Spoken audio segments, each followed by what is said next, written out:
Thanks. Okay.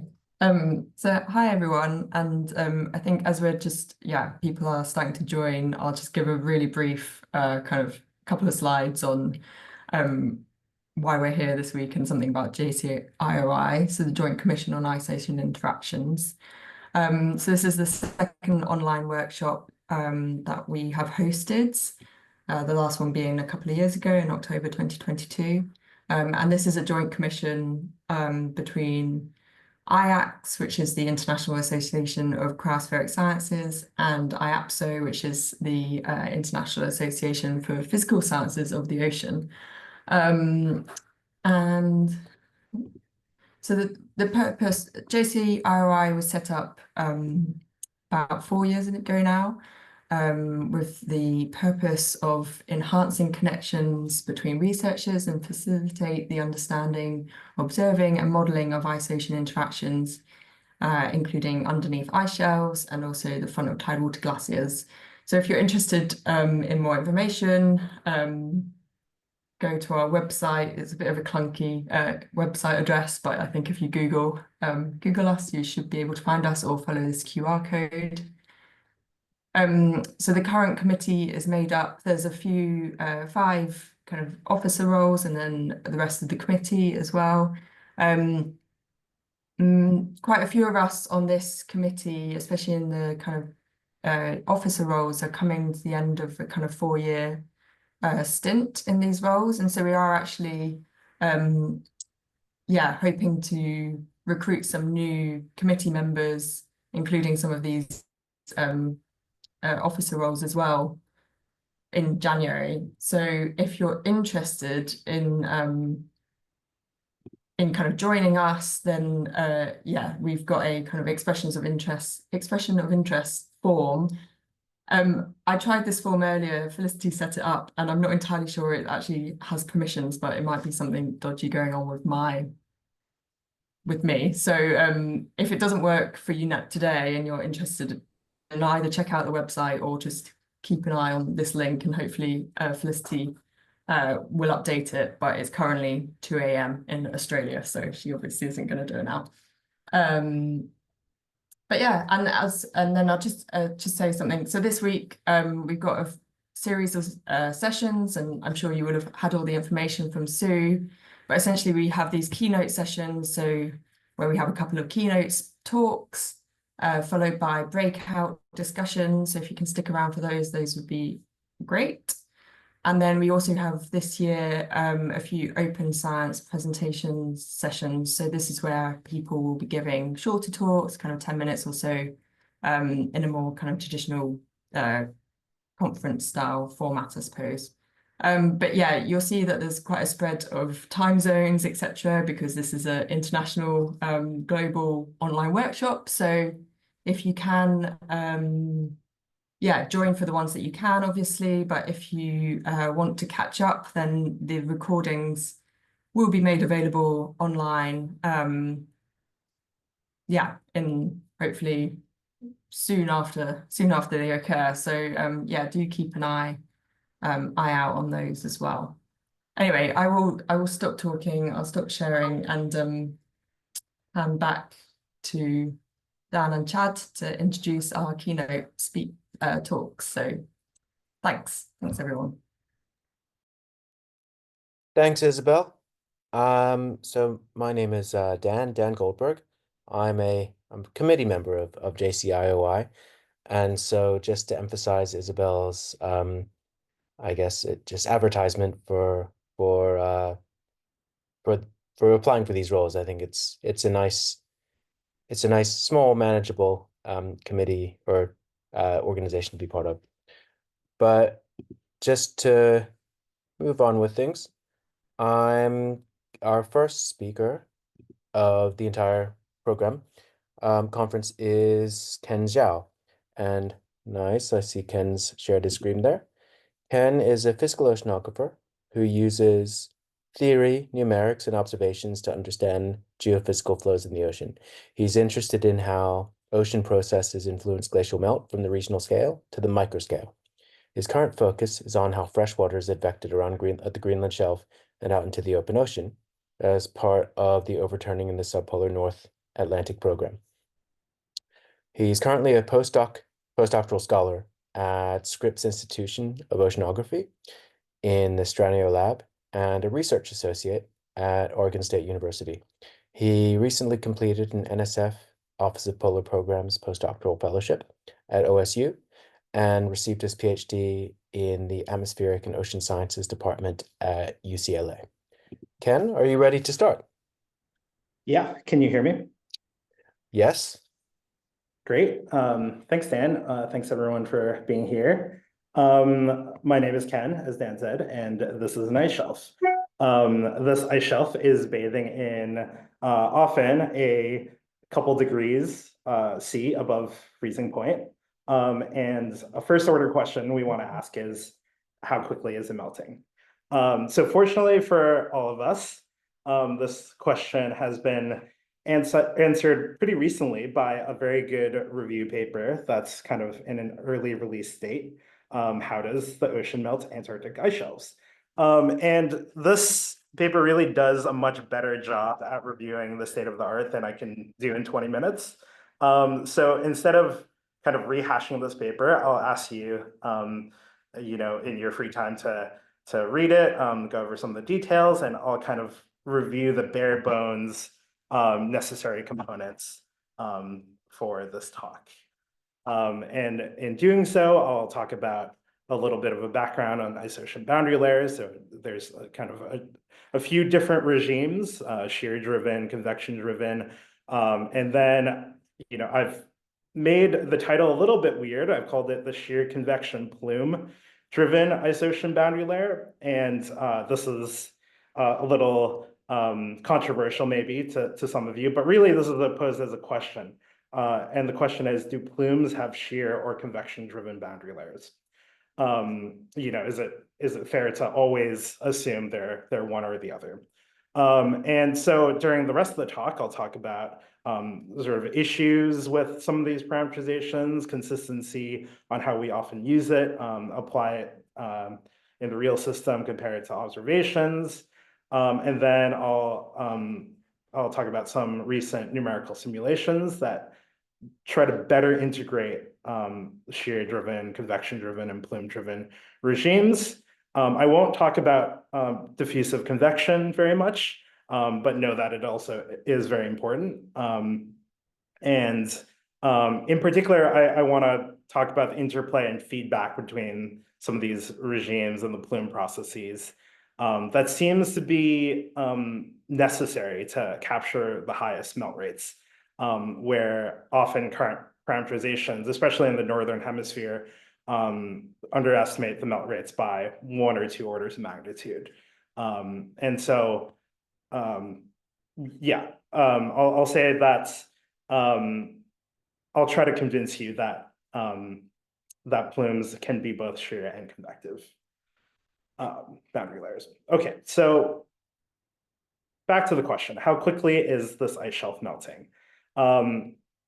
It's a very complicated one, and at the large scale, there's a zoo of complex 3D ocean dynamics, including the mean circulation, some mesoscale and smaller scale variability, waves, tides. And so I'll leave the hard stuff for Clara in the second part of this talk. But really, let's zoom in all the way to the bottom, to the smallest scales. And so in most cavity scale models, at every ice-ocean interface, there is a boundary grid point, and it's often parameterized with basically an outer or ambient temperature and kind of outer scale velocity. So here I've labeled them T infinity and U infinity. And there's also a solution for the boundary temperature and salinity, sort of at the exact interface between ice and ocean. And so a standard approach for calculating the melt rate is called a shear-driven assumption for the boundary layer. And so basically what happens here is that at every cell edge where ice comes into contact with ocean, the melt flux is parameterized by something that's proportional to this outer velocity scale and a thermal driver that's the difference between the outer temperature and the boundary temperature, which turns out to be the local freezing point. And so this is assuming that the boundary layer on sort of the meter scale is shear driven. And sort of really the juice behind providing us with this simplified boundary layer theory is something called three-equation thermodynamics, which is part of it. So three-equation thermodynamics is a heat conservation, salt conservation, and a freezing point system of equations. And I won't go into all the details, but on top of that, then there is a assumption that U star, or this friction velocity, looks like this square root of drag coefficient times some outer scale velocity. And so this is the shear assumption that's kind of implemented within this friction velocity that gives us the shear-driven boundary layer. So as a standalone thing, three-equation thermodynamics is just conservation laws. But then if we also assume a type of boundary layer, on top of that, we get a full melt parameterization. Okay, and this is sort of what it looks like in terms of a diagram of the velocity, temperature, and salinity. And so as you zoom into the interface, you get kind of a cascade of smaller and smaller eddies that feed on each other and generate turbulent kinetic energy where the velocity gradients are very high, sort of very close to the viscous sublayer. And so that's fine and good. That is what's used in most models. But let's say, what if we just simulated this area with a large eddy simulation? What if we tried to resolve as much as possible within kind of this kilometer of ocean close to the ice ocean boundary?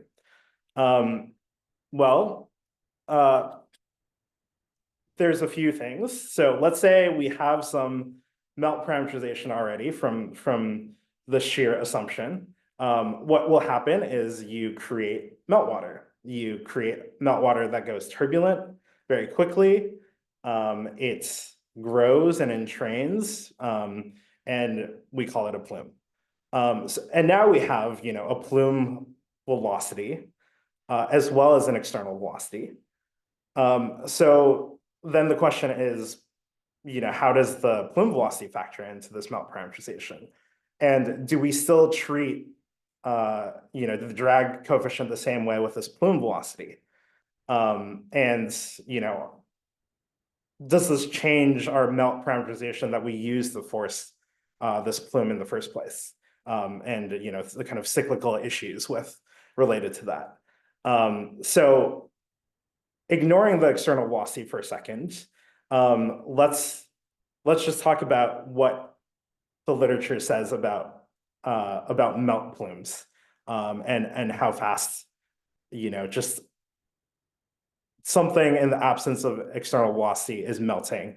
And that theory looks something like this. So you have a convection-driven boundary layer, which is just no ambient flow. You have ice in ocean, and I guess another thing is it can't be perfectly horizontal. The ice-ocean interface can't be perfectly horizontal. There needs to be some buoyancy associated with the system. And so you get a melt rate that is proportional to the thermal driving, sort of this outer temperature, as well, minus the boundary temperature to the 4/3.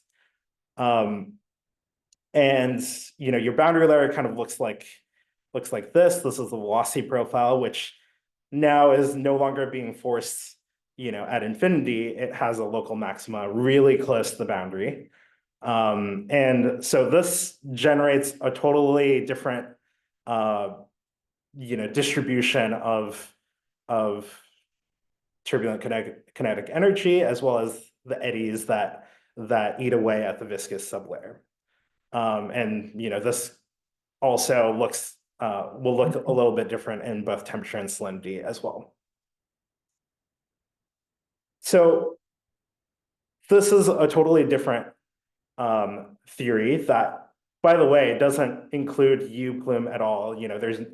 There's seemingly no dependence, right, on distance along the isocean interface. It's just kind of this universal, self-similarity of the plume makes it so that there's a constant level of turbulent kinetic energy, even as the plume grows.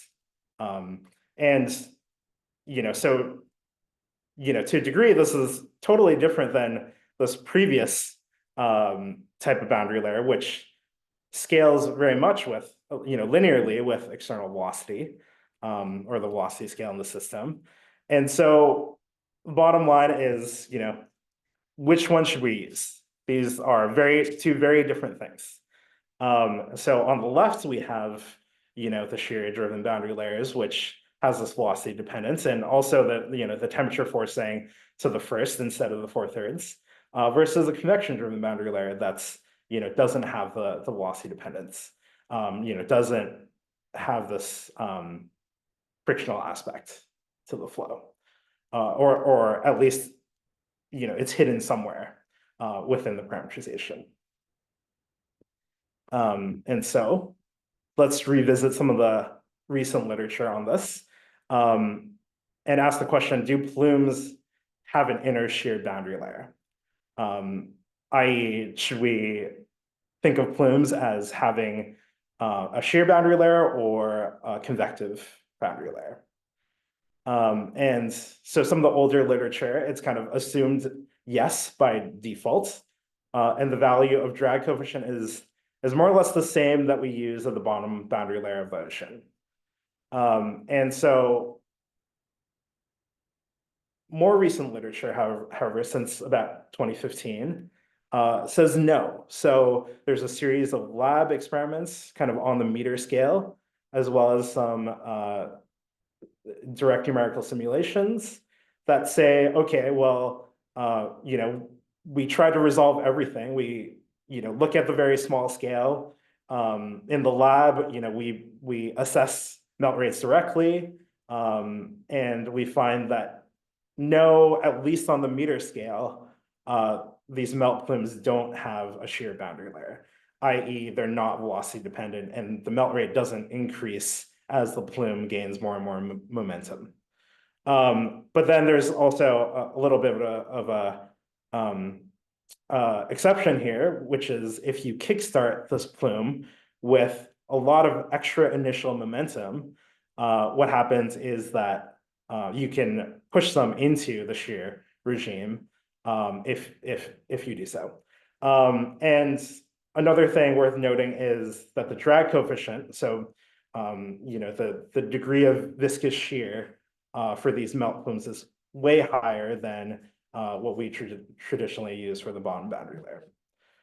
So there's a number of papers that sort of more or less agree on the same thing, and maybe a slightly lower value if you're looking at just discharge plumes. So I applied some of what we learned from this literature to the case of LeConte Glacier in Alaska, where if you apply by default, the default assumptions from McPhee or Jenkins, you get a melt rate that's 1 to 2 orders of magnitude less than what we directly observe.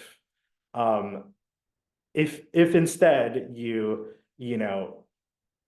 parameterize the discharge plumes differently, parameterize the melt plumes with kind of a convective boundary layer assumption, and you include everything together, then you get some melt rates that are, instead of being underestimates by a couple orders of magnitude, you get pretty reasonable melt rates. And this paper has been published pretty recently. A note here is that we really ought not to think of the convective boundary layers as having a drag coefficient, but I think it's more appropriate to think of it in terms of friction velocity, because there is viscous shear, and it is much higher for these melt plumes than traditional externally forced log layers. But just for the sake of comparison, I've kind of converted it to an equivalent drag coefficient.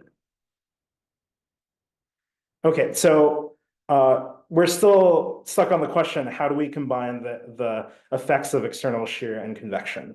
And so we could zoom in even further and try to calculate all relevant turbulent scales of turbulence in this problem with a direct numerical simulations.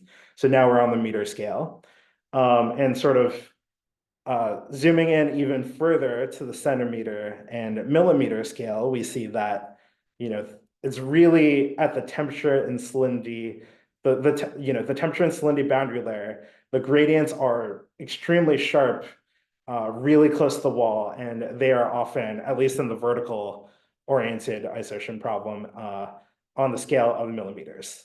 And so this is computationally expensive, and really, especially if you're trying to capture things like shear turbulence along with convection, there's many decades of scales that need to be captured within the same simulation. And just to give you a sense of, in an instantaneous snapshot, looking at the melting ice, this is what the temperature and melt rate looks like. And what you're seeing here really is a very turbulent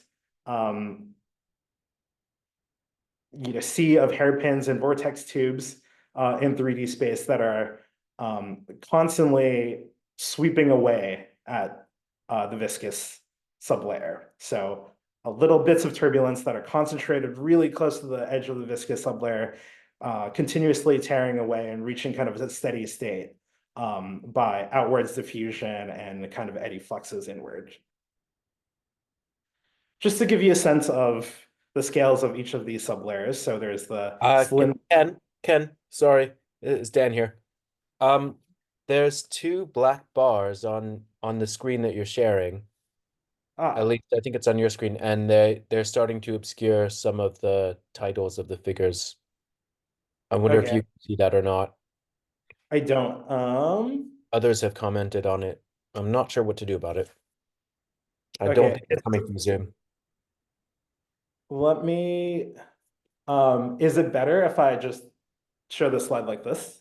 If that's okay with you. Yeah. Then now they're gone. Okay, perfect. Thanks for that.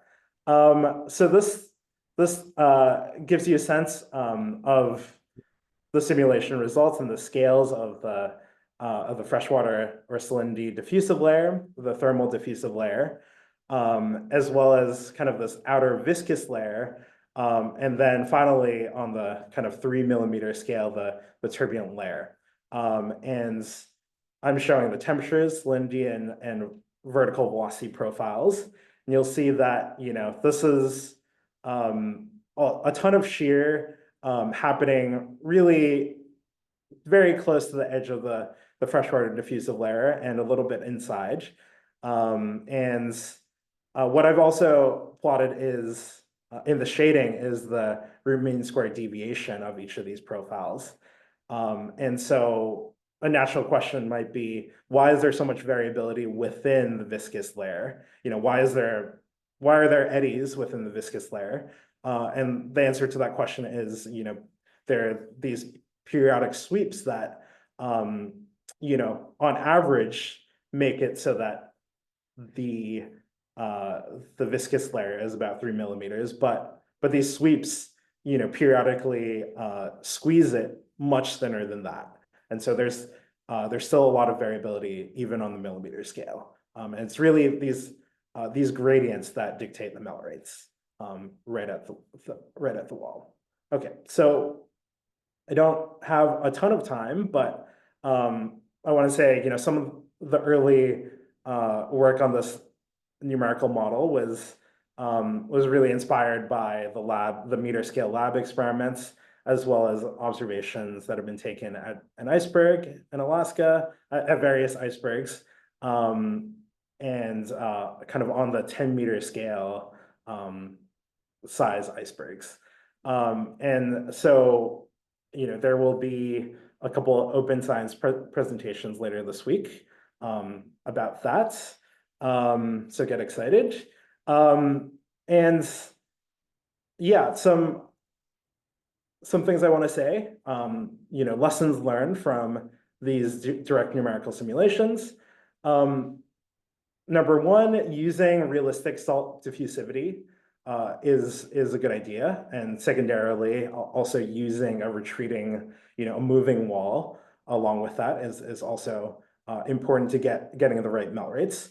I'll just say, if you don't use the right salinity diffusivity, what ends up happening is you get a much larger thickness for the freshwater diffusive layer. And if you don't have the right thickness, this is where the buoyancy is concentrated. So maybe on the meter scale, it doesn't matter too much, but once this plume starts to gain a lot of extra momentum, tens of meters up, it starts to make a pretty big difference. And so associated with using realistic salt diffusivities, and this is sort of a uniqueness of, how difficult the ice-ocean boundary layer can be in part, distilled to salt diffuses super slow. And so if we want to simulate things with realistic salinity diffusivity, we have to wait a really long time. And so we could wait many months on CPUs, or instead we could use GPUs, which is what I use here. So I use Oceananigans to simulate some of these flows, and we find that we can use somewhat realistic Schmidt numbers for this problem.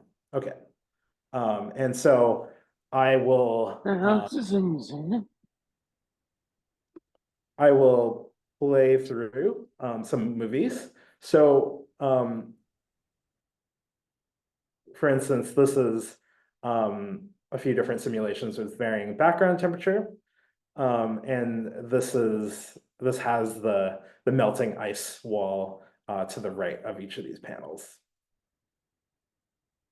Okay, and we can also do the same thing with varying slope angle.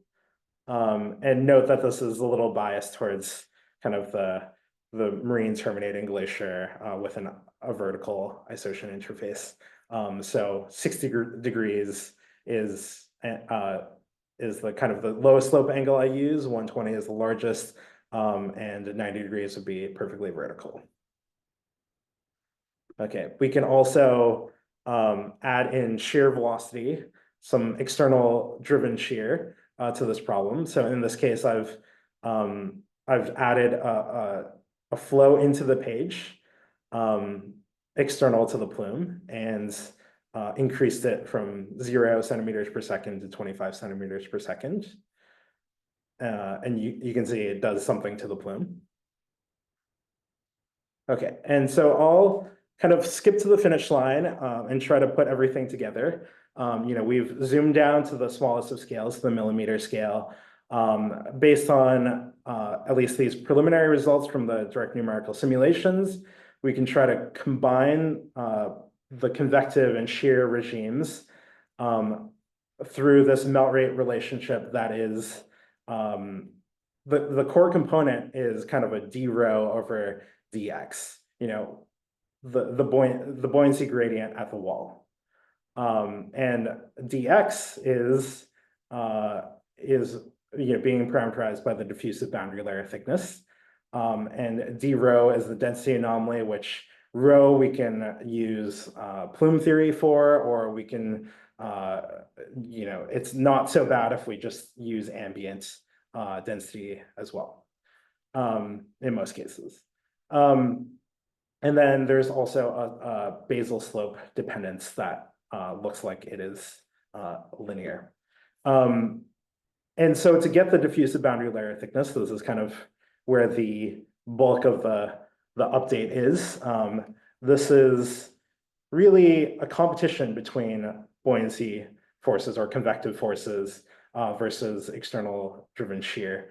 And really this is different ways of expressing the friction and kind of a buoyancy dominated regime and the friction velocity for the external shear driven boundary layer. We can get a little bit more complicated with all of this and include the density of the plume, and of course the density is dependent on the temperature and salinity. The temperature of the interface is dependent on the freezing points of salinity at the interface. There's all these subtler details that I am sort of glossing over. And then an even more complicated version of this is including the friction velocity of the plume, which right now is a little bit of a placeholder because we've never seen, melt plumes go from convective to shear regimes. We've never seen plumes make that transition directly, but we have observed, plumes that have been kickstarted in some way, so discharge plumes being in the shear regime. So this is one way to, in a fair, equivalent way to combine it with external shear. And together, this is kind of the shear friction velocity. Great. I feel that I might have gone over a little bit, so I'll leave the conclusions up. Thanks. Thanks a lot, Ken. If you wouldn't, just after a minute or so people can read it, if you wouldn't mind, stop sharing your screens so Carla can join.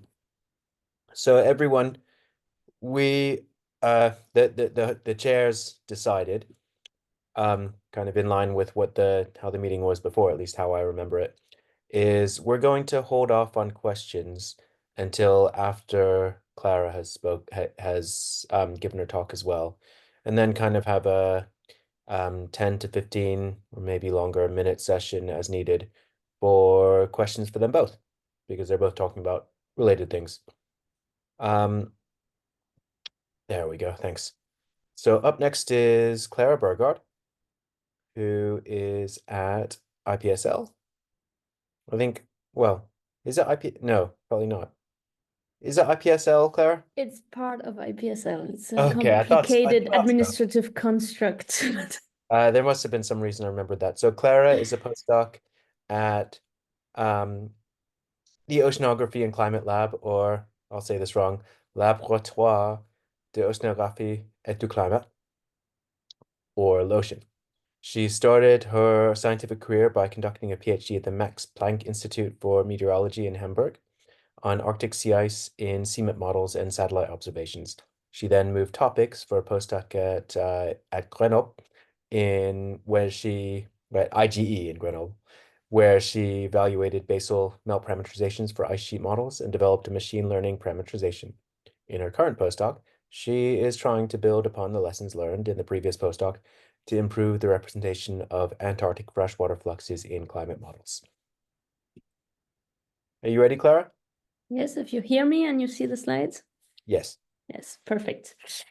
Okay, so we thought with Ken it would be good that he started with like the micro scale, and now we're going the whole other way and we're going on the macro scale. And what I want to talk about is so basal melt parameterization, but really for the whole subshelf cavity, and just making kind of a review where we are and what are the main challenges ahead. So just a reminder, what's the problem these basal melt parameterizations are there for? So ice sheet models need the information about the ocean-induced melt at the base of the ice shelves. So here to force Antarctic ice sheet models and therefore infer, for example, the Antarctic contribution to sea level rise. And ocean models also need the information about the melt because the fresh water that comes out of the subshelf cavity will affect the ocean in front of the cavity and then maybe even further. However, typically at the moment in ocean and coupled climate models, subshelf cavities are not resolved. And so the link between the open ocean in front of the ice shelf and the ocean ice sheet interface is missing. But this problem is not new, and so basal melt parameterizations have been developed in the past decades to bridge the gap between ocean temperature and salinity as given by observations, for example, or models without cavity in front of the ice shelf and the basal melt rates. And so these are the parameterizations that we will talk about in the next 20 minutes. And so what I want to talk about is first have a small introduction in how they work. Then there are several, there are several ones. Is there a best one? And then what now? So how do they work? They are kind of based on what Ken already presented. So for example, there are simple parameterizations that will take the ocean temperature and salinity in front of the ice shelf and then extrapolate them to the ice draft depth, giving us then some kind of ambient temperature and salinity at the ice-ocean interface. And then based on the two key variables that are important, as we just saw, the thermal forcing, so the difference between the water temperature and the freezing temperature, and the turbulent exchange. Based on this, then they do a simple parameterization, let's say. And so they are based on the formulation that the melt is based on thermal forcing times the turbulent exchange that is here described by the Stanton number times the speed u and some constants.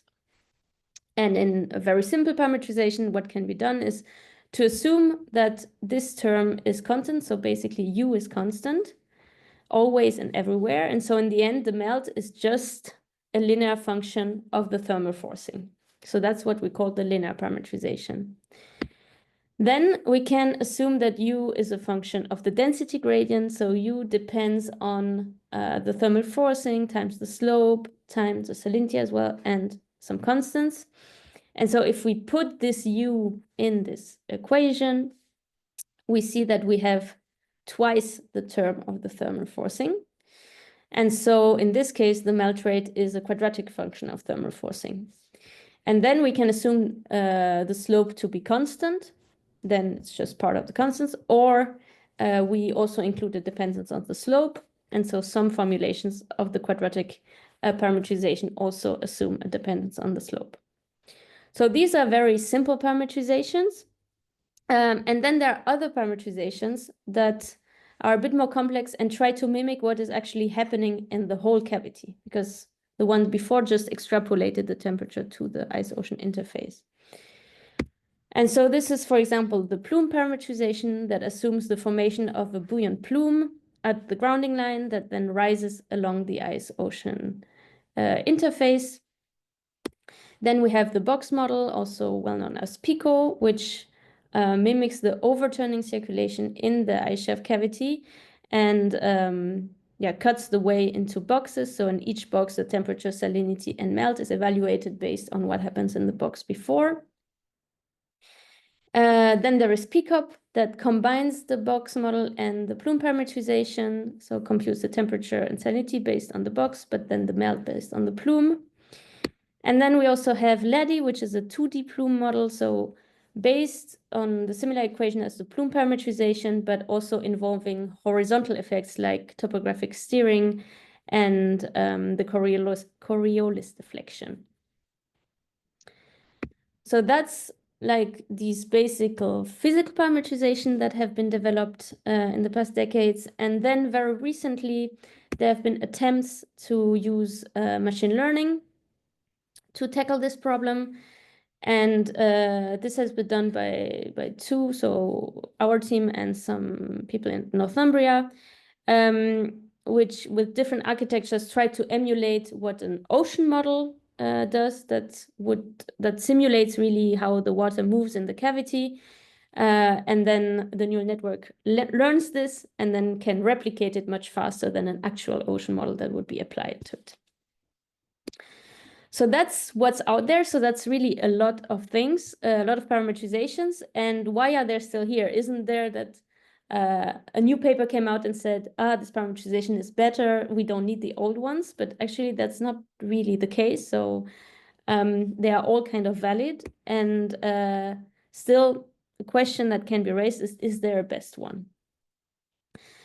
And this is a very big question, because if we apply the same forcing to all of them, like, for example, which was done in Behrens and others here, you see the thermal forcing for different, so for Filchner-Ronne ice shelf, Ross ice shelf, Emery ice shelf, and then the Amundsen Sea region.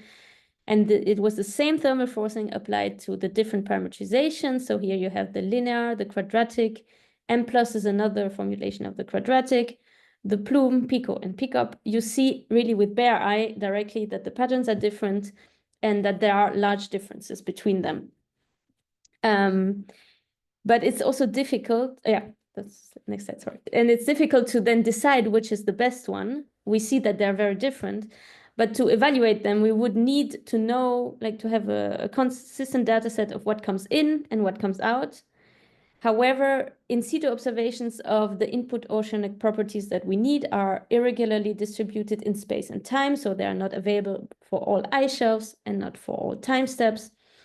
And then what comes out is the melt, and we have more and more satellite melt estimates, but they are still very uncertain. And then if we combine them, we're not really sure that what is in the middle is actually what should be happening.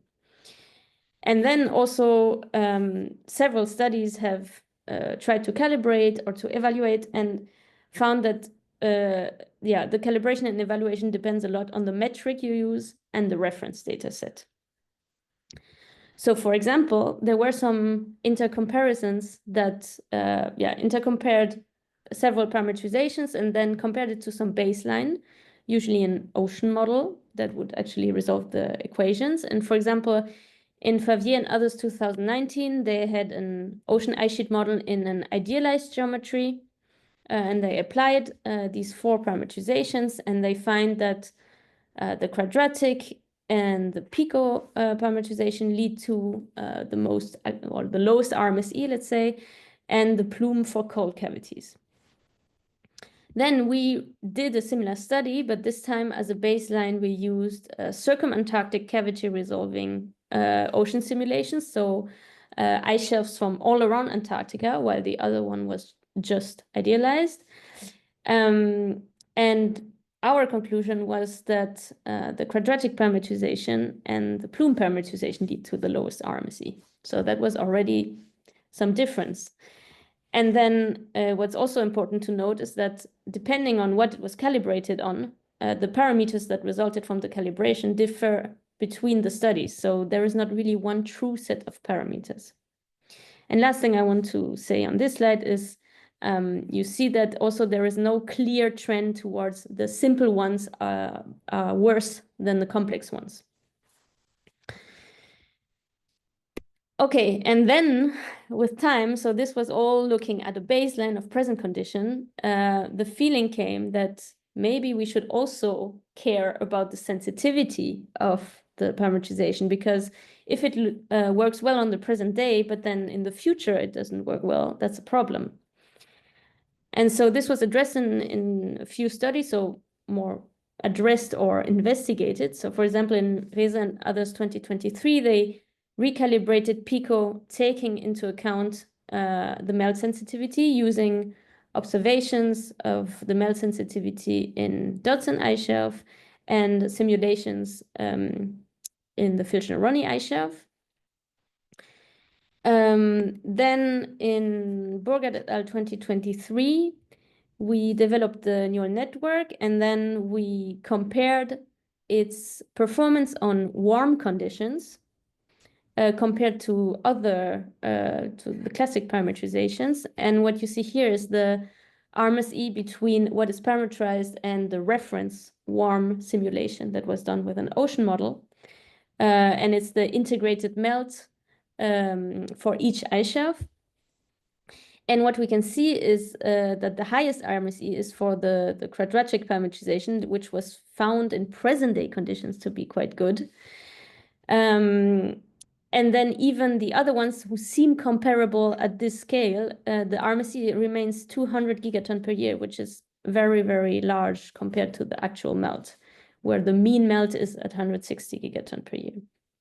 So basically from this, we concluded that probably all parameterizations have problems to have the right sensitivity to future warming. And then there is a paper that's currently in review where we also build upon this question, and we wanted to not to judge on the performance of the response, but rather to explore it more than just in one point of all Antarctica. And so we compared the melt response to 1 degree ocean warming for different parameterizations. And I know there is a lot of text and it's all very small, but the idea is to see that there are differences. Basically, we have the quadratic parameterization, we have PICO, the plume, LEDI, and the neural network. And when you look at it, you see that the variety of responses is high, and they don't agree. But as we don't have a reference for 1 degree ocean warming, we cannot choose what is good. But so basically, sensitivity is becoming a hot topic in the parameterization realm. Okay, and so that's where we are now. But the question is a bit, what now? So how do we continue? For example, there is the ice sheet MIP, so ISMIP, that is coming in a new phase. And of course, ice sheet modelers want recommendations to which parameterizations to use, with what input and so on. So there are discussions there. Then also some people on the ocean side are thinking about building in basal melt parameterization in the ocean model to get the response of the ice sheet into the ocean models, because currently that's not there. And so, yeah, I just listed some perspectives that are currently discussed. So the go-to question that we often have in science is, okay, we just need more work on the parameterization, and then at some point it will be better. So this is definitely a direction to go. We could still refine existing parameterizations, or create new ones based on new understanding. If we have more and more new in situ measurements, because with time we always have new measurements. Also work more on trying to represent the horizontal circulation in the cavity. So this was already done by LADI, but could also maybe be integrated in the box model, who knows? Or even in simple parameterizations with some extra formulation. And then the deep learning approach was very promising. So we have more and more circumantarctic ocean-only and coupled ocean ice simulations that are currently being run. And this can then be used as training data for deep learning algorithms. So the more data, the more they can learn and emulate. And also, as you all know, machine learning is a very dynamic domain. So there are always new things coming on the market. And so we could also explore more architectures than the ones that have been explored now.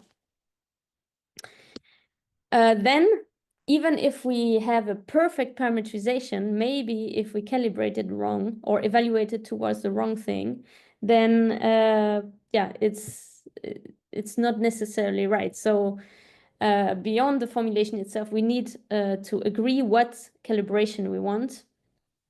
And ideally, we want accurate present spatial patterns, but also present integrated melt. And as I said, melt sensitivity to warming.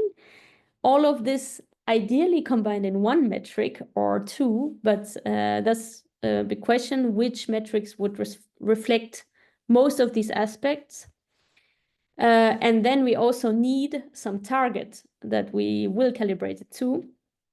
And there we have, there are observations, there are simulations, all are not perfect, so observations are irregularly distributed over space and time. Simulations might be biased. And so it would be great to combine knowledge from these two to create some kind of best estimate target that takes into account all these uncertainties. And this, I have not just thought of it myself. I want to give credit that these are things that are really actively discussed at the moment within ISMIP 7, to be able to give some recommendations to which parameterization and how to use it and so on. Then, even if we have a perfectly calibrated parameterization and a perfect parameterization, if we feed it the wrong conditions, it will not give the right result. So the forcing is also a big question. And what I show here are ocean temperature profiles in front of a subset of Antarctic ice shelves as simulated by 14 CMIP models over the historical period. So every curve is 1 year. That's why they are in like groups. And what you can see, so that's not even all ice shelves, I just took a subset. You can see that, there are large differences. For example, in Filchner-Ronne, some have like very constant profiles over -2, and then some are above 0, like clearly above 0. And that's for many ice shelves. You really see a disparity. So there should be also some push from the community to ocean and climate modelers to really improve their representation of the Southern Ocean and the Southern Ocean continental shelf in front of the ice shelves. And until then, because that's not for tomorrow, until then, a robust bias correction is needed. And this also is a very active discussion in progress for ISMIP 7. Okay, and then there is, of course, the other way is to just completely avoid the need for the parameterizations, or at least reducing it. And that would be by opening the subshelf cavities and ocean models. This, from my understanding, has not been discussed much yet, or like a few years ago was not discussed much in the climate community, but I think more and more the push is there, and it has been shown that it's possible to open the cavities at high resolution, but also, that's why I show here at for the ocean model NEMO at 1 degree, so the one that is used for the climate simulations. And it's possible, and it gives realistic patterns. And then, of course, you can refine, maybe think about some bias correction to refine it for the ice sheet models, but at least you have something that is not parameterized. And there is even UK ESM ICE, which is a coupled climate model, UK ESM, with an ice sheet model that produces melt rates. So it's possible. There are still some biases, but there is definitely also this direction going on. So these are all the main challenges ahead. And I want to finish on my take-home messages, which are, if we look back to before, that complex is not necessarily better. So the quadratic parameterization in many cases is comparable to maybe the plume parameterization, except maybe for the future. So this is to be discussed. Then no parameterization or calibration is perfect on all aspects. So you should always think about which aspect is important for your application. And the main current challenges are to refine or even develop new formulations, very promising on the deep learning approach, for example. Then to define, or to really define and think about target data and metrics for calibration and evaluation. Then, as long as the forcing is biased, we need to do something with the forcing, like correct it, or a push for increased accurate conditions in the Southern Ocean. And then there is the whole direction of opening the subshelf cavities in ocean models. So this is it. Thank you for your attention, and I'm really open for questions. Thanks. Thank you, Clara. Thanks very much. I was, as I already said, we're gonna have a sort of joint question session. And so my co-host is not feeling very well, so I'm just gonna sort of manage this. And in order to do that, I'm gonna ask that people kind of raise their hands, whether they're gonna type a question into the chat or say it over the microphone. Just when I call you out, when I call your name out, then either speak or type. So, any questions for Ken or Clara? And I'll try to look for hands raised.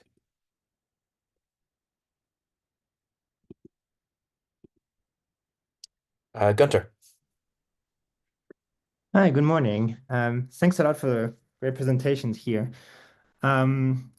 Hopefully my question will make sense. I'm not an expert in this boundary layer ocean stuff near the near the ice ocean interface, but so can you presented the fact that you need like millimeter scales to resolve this boundary layer, and ocean models at the global scale like might have a very hard time to do this. How can you reconcile this and the impact in the representation of this boundary layer and the parameterization that Claire just talked about?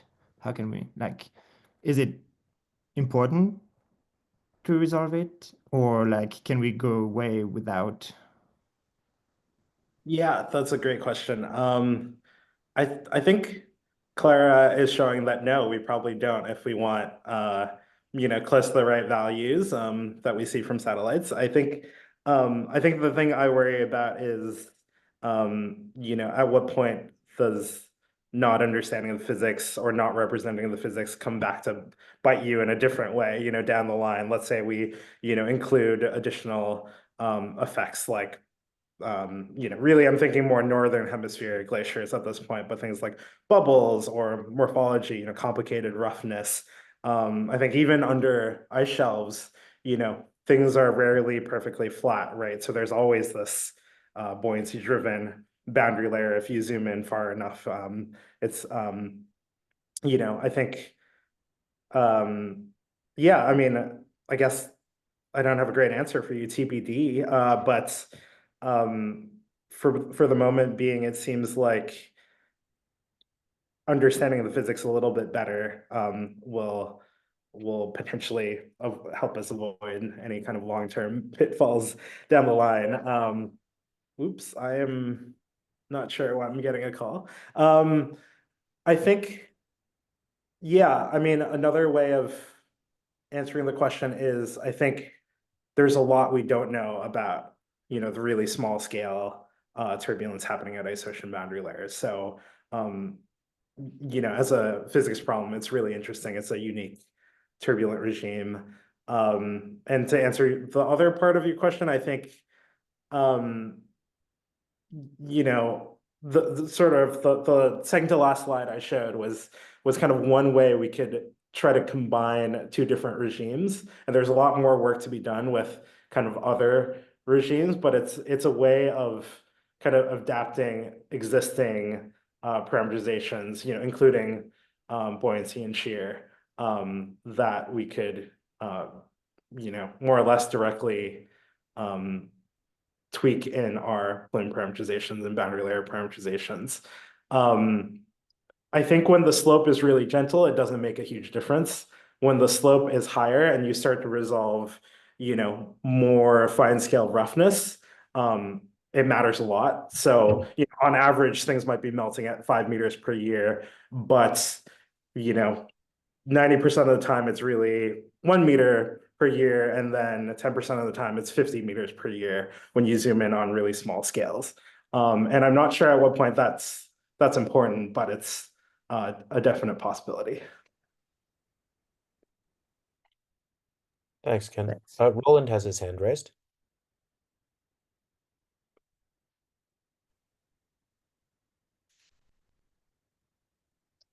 Hi.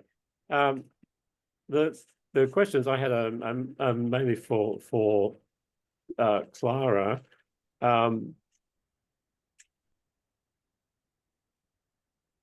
I guess one of the important ones is that if you're going to try and apply or any sort of technique to extrapolate from high resolution modeling results to an applicable large scale parameterization like this is that while you can manage to reproduce the model the model results, I'm a bit nervous from Ken's presentation about whether we know what sort of melt parameterization is to be trusted going into the by most people's standards high resolution, by Ken's standard probably appallingly coarse resolution, couple of ice ocean models. You can clearly learn how to derive a gross melt parameterization scheme from model results, but if you're not sure how to parameterize the basal melt interactions in the ice ocean cavity model itself, it seems that that's a little bit risky. The other question, or perhaps it's an observation I wanted to make, is regarding the rather appalling forcing situation for the CMIP 6 models. Again, I feel there's a bit of circularity here. Why would you expect a CMIP 6 model to give a sensible picture of the temperature and salinity profiles in front of an ice shelf without a good way of it parameterizing what the ice shelf is doing to drive that aspect of the ocean? Perhaps I should just leave it at those two strands. So I'm not sure if there was a question, but I can agree with both. So the first one, yeah, I would have added on the previous remark that it's true that what Ken does is very good to learn what is actually happening so that we can derive equations that then can be used in ice ocean model that actually resolves what happens in the cavity and then has to parameterize the melt at the ice ocean interface. And then from that, we can learn what happens in the whole cavity. But from what I presented, I think it's clear that most, at least a lot of uncertainty comes from even getting from what is happening in front to actually the boundary. But to CMIP, yeah, that's true. But somehow the community has had biases in the Southern Ocean for some time and has not thought that it would be important to open the cavities, or at least there was not a big push. So I agree, it would be interesting to see if actually the interaction with the ice shelves are included, if this would already have a feedback on the CMIP models. CMIP must have some, well, in fact, I know all these models have some sort of freshwater input from Antarctica, normally dealt with in a appallingly simple-minded fashion. But yeah, exactly. So this could maybe be made better, but probably there are also other things at work, like some just global biases in the models. I don't know. This is really not my domain. It's just that I looked at this and I was like, okay, this is difficult to use this as a forcing and just trust it. thank you. Any other? Paul. Go ahead, Paul. Hi, everyone. I've got loads of questions, but I'll try and restrict myself.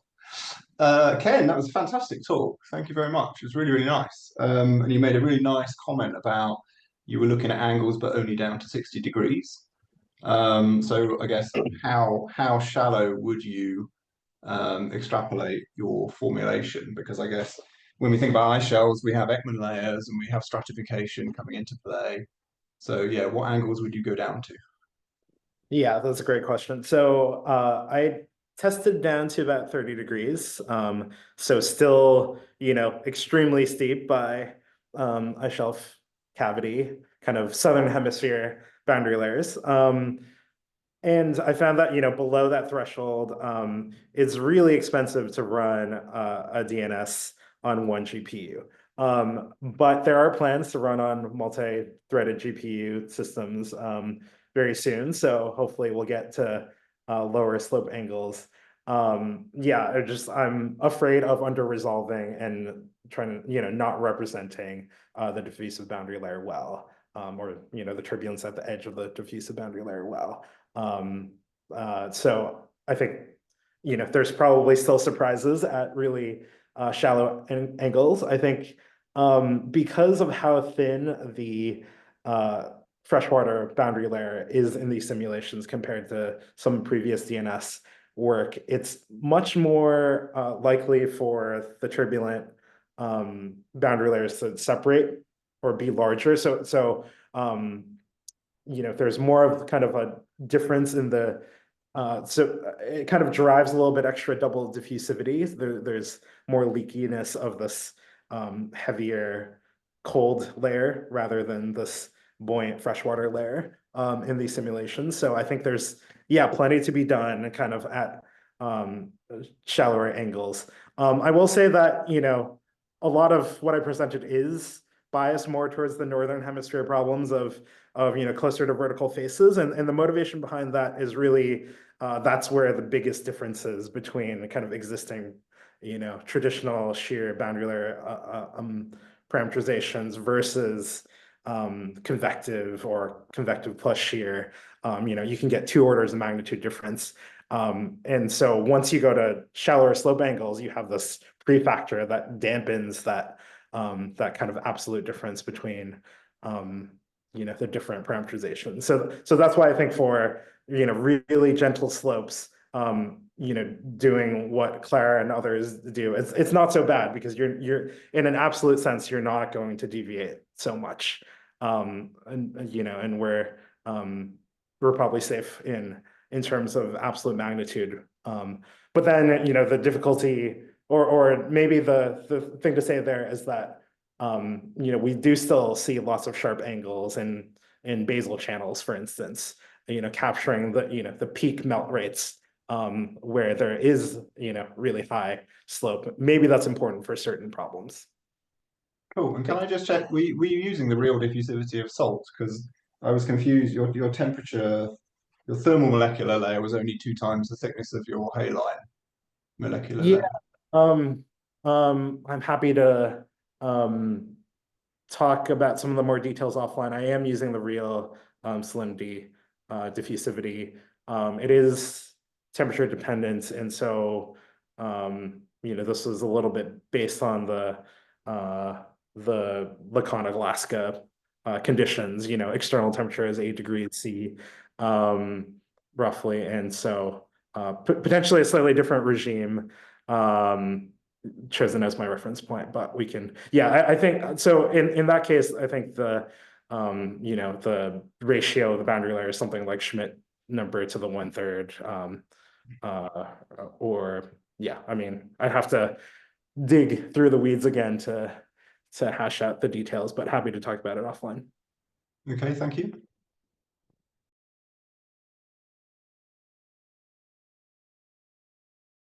Chris Howland. Thanks both of you for the nice talks. I can be cheeky and get in a question for each, maybe. For Clara, I was just wondering, in your plot where you had the RMSE for each of the parameterizations, what was the sort of reference that this is an error against? I kind of missed that.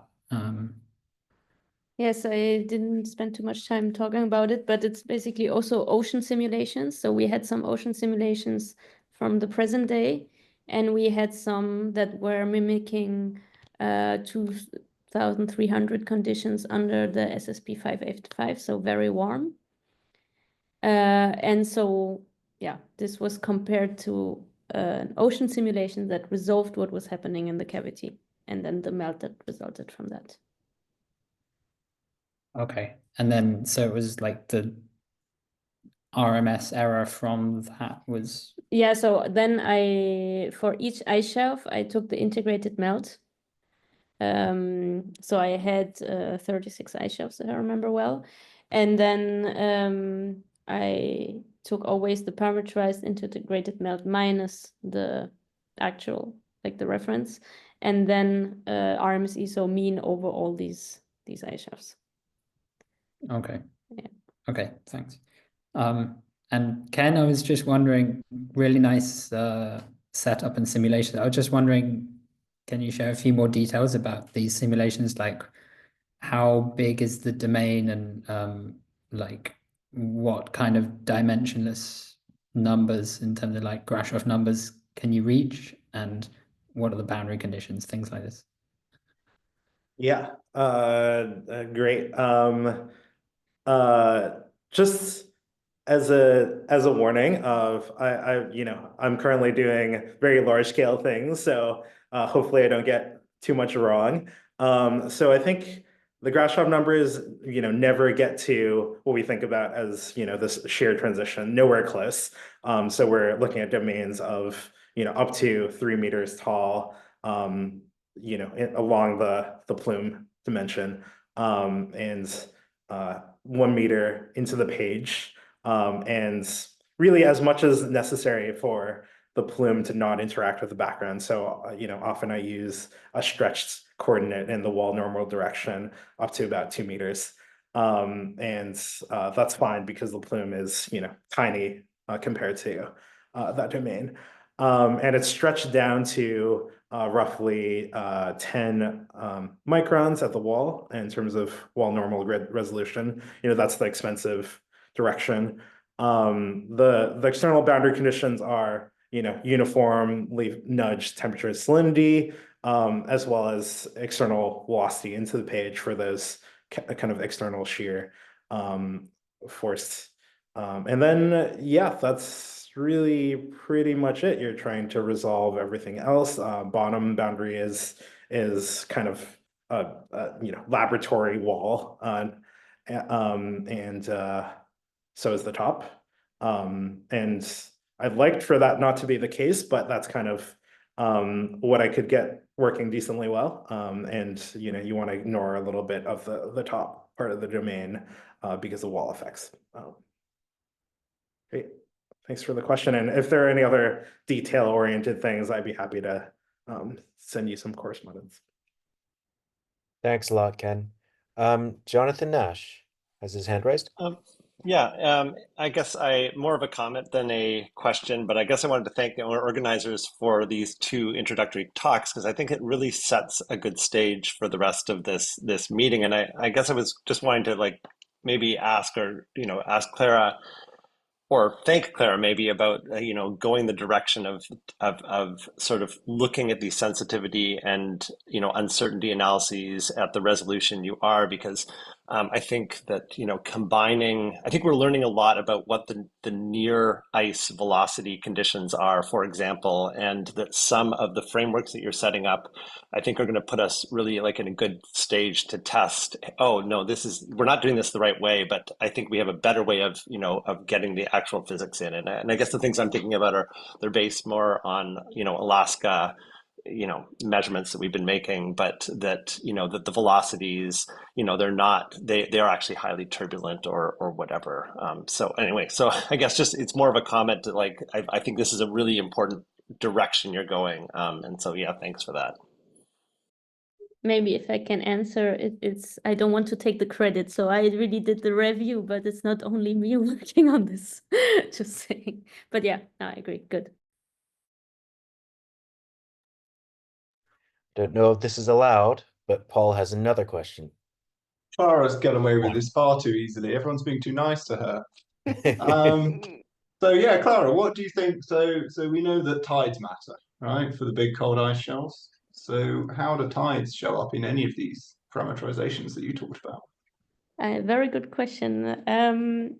So a few years ago already, I think 2 years ago, we tried to include the tides in the parameterizations, so in the simple ones, at least. And I think I also tried in the plume and the box. But how we wanted to include them was by just including a tidal velocity additionally to the normal one. And when I had all my framework ready to recalibrate and everything, so that was perfect. So we reformulated them, and then we recalibrated, and we found that if we calibrated circumantarctically, it had no influence on the parameters, really none. And then I did a few regions, and then I saw it was really regionally dependent. So yeah, we didn't really continue in that direction because we had the feeling this is not really reflecting enough what tides do, because tides are not only about the velocity, but also about like, yeah, pushing some water masses in that maybe would not be pushed and so on. So we stopped a bit working on this, but yeah, that would be great. Although we got a bit stuck on how do you include really the movement of the tides without having a tidal model.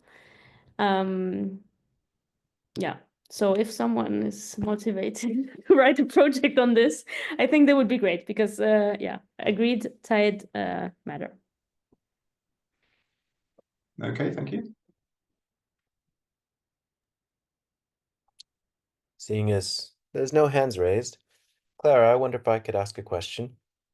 Well, it's again kind of two questions, but what one is you probably, well, as you'll probably just agree with me. But regarding, you know, the right metrics to come up with for evaluating against models or against observation, I admit I might have missed if you talked about, you know, using observational fit as metrics. And you know, feel free to talk about that as well. But as a, you know, I do ice sheet modeling, and one thing that I know in a lot of cases is that integrated ice shelf melt means nothing. It would be total melt rate below a certain depth range, or in some cases within certain parts of the ice shelf that are known to be doing a lot of buttressing. And from the point of view of, say, ISMIP 6, where when we're concerned about sea level rise, that's, you know, that matters quite a lot. From the point of view of freshwater flux to the Antarctic Ocean, to the Southern Ocean, I guess this kind of bears on my second, not really question, but comment. I think that the depth at which freshwater is released into the Southern Ocean matters quite a lot as well. And therefore, again, it's not just integrated melt that matters. And I guess my comment is that I don't quite understand why global ocean models cannot input fresh temperature and salt flux at different depths than they have to hose at the surface.